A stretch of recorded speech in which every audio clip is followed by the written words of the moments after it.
It was burning quick and it was burning hot. I did think I was gonna die. I was just praying to God.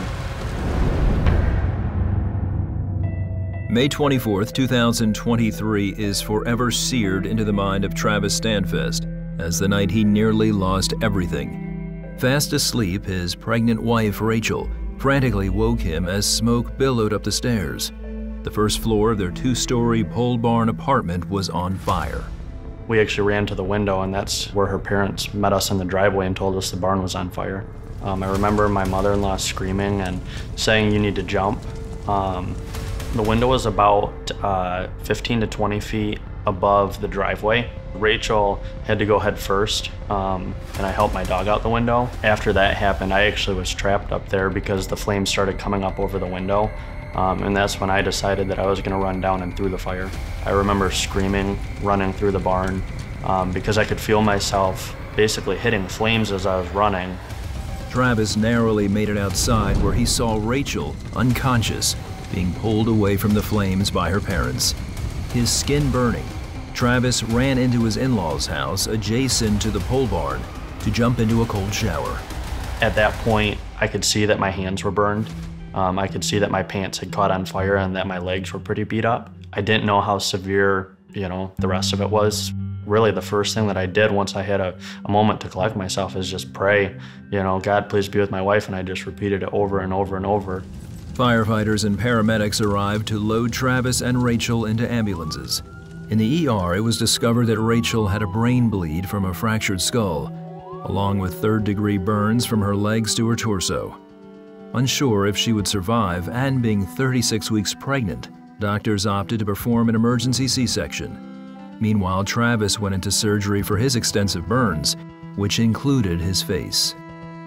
They started sedating me, and I remember quick flashes once I got to the hospital. I remember hearing that she was going into the delivery room. That was kind of it.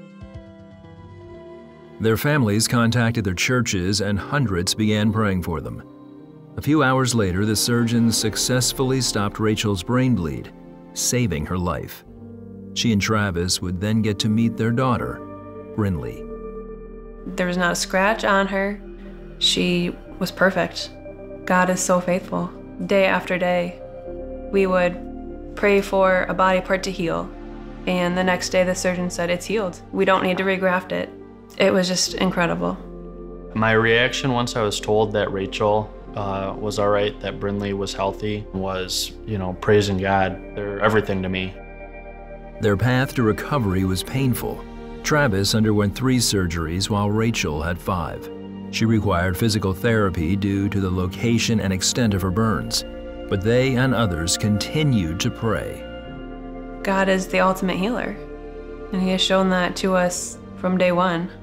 When I left the hospital, I was in there for 29 days, and one of my surgeons told me that my healing was where I should be at 4.5 months, leaving at 29 days. So it was just humbling to hear that. Until you're in the situation where your life's on the line and you see miracles happening left and right, to me, that's really where it sunk in how important prayer is. The fire burned about 6 feet per second once it was fully up and going. The fact that, we survived that intensity it's mind-blowing to me. God really stepped in and, with His grace, saved us. Travis and Rachel reunited with Brinley and their dog Otis, who also escaped the fire unscathed. They posted videos about their experience on social media and received millions of views. The cause of the fire was never determined, and only a Bible, a single photo, and the shirt Rachel was baptized in, now framed, survived. Travis and Rachel believed that God delivered them so they would be able to share about His goodness to the world. Grateful is an understatement. It's all a miracle. Yeah, we went through this, and yeah, it was tough, but we're here. We have a baby girl. It's God's story that we are here to tell. As long as you keep your eyes on Him, He will be with you.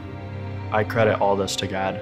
God gave us the opportunity to share who He is through our story. I've never looked at this as Travis and Rachel's story, but an opportunity to share with anyone and everyone who God is and how faithful He is. I love my family with all my heart. I'm grateful every single day for what God's brought us through.